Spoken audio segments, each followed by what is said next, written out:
Odil Yoqubovning ota izidan qissasi. Odil Yoqubov 1927-yili 27-oktyabrda Qozog'istonning Turkiston tumanidagi Qarnoq qishlog'ida ziyoli oilada tug'ilgan. Farzand, otaning izdoshi, farzand, otaning g'ururi, farzand, otaning suyanchi. Bu ko'pchilik biladigan oddiy haqiqat. Odil Yoqubov asari qahramoni bo'lgan Shukurjon ham otasiga shunday sadoqat bilan ulg'aygan ziyoli yigit. U bosmachilar bilan jangda halok bo'lgan, otasining diydorini ko'rmagan, otasining bag'rida orom olmagan, otasining erkalashlaridan bahramand bo'lmagan. Bunday go'zal va eng shirin tuyg'ularga qalbi tashna bo'lib voyaga yetgan. Afsuski, ona ko'kragini har tun ko'msaydigan go'dak bu mehrdan ham mosuvo bo'lib, ona tomonidan buvisi qo'lida tarbiya topadi. Buvisi Shukurjonni ota-onasiga mehr tuyg'usi bilan voyaga yetkazadi.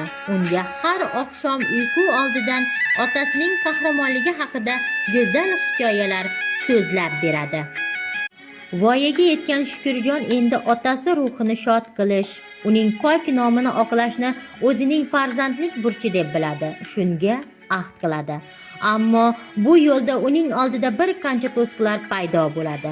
Asarda bir necha bor tarix va unda bo'lib o'tgan voqealarga murojaat qilinadi. Bunga misol qilib, Shukurjonning buvisi aytgan hikoyalarni eslashi, Burxon otaning qizil askarlarga qanday yordam berganini xotirlashini keltirish mumkin. Asarda Shukurjon ismli bir yigit hamda Qosimov ismli kishi o'rtasidagi qarama-qarshilik aks ettiriladi. Ziddiyat Qosimovning Shukurjonning otasini o'z safdoshlarini sotgan xoin deb atashidan boshlanadi. Garchi Shukurjon unga ishonmagan bo'lsa-da, bu uning otasi tarixini o'rganishga turtki bo'la olmaydi.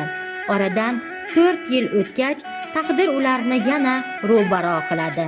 Ana shunda Shukurjon otasining izini topishga va uning xoin emasligini isbotlashga bel bog'laydi va bunga erishadi.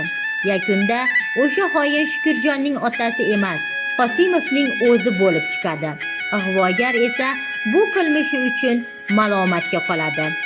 Asarda Shukurjonning harakatlari misolida inson hech qachon tarixini, ayniqsa o'zi va ota-bobolari tarixini unutmasligi, o'zining aslida kim ekanligini, kimning farzandi ekanligini doimo yodda saqlashi kerakligi ifoda etilgan. Ushbu kitobni to'liq o'qib chiqishingizni tavsiya qilib qolamiz.